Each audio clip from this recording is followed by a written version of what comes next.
Good morning, everyone. It's Tuesday and it's my day off. But guess what? What I have for breakfast. Ta-da! As you can see, most Westerner doesn't like the smell of the fish.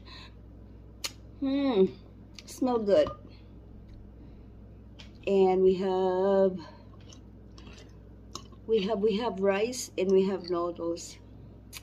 So as a Filipino, we're using pork and spoon. It's a good combination as a Filipino. Noodles and dried fish.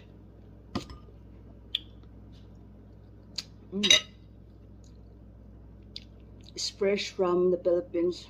My friend just came back the other day.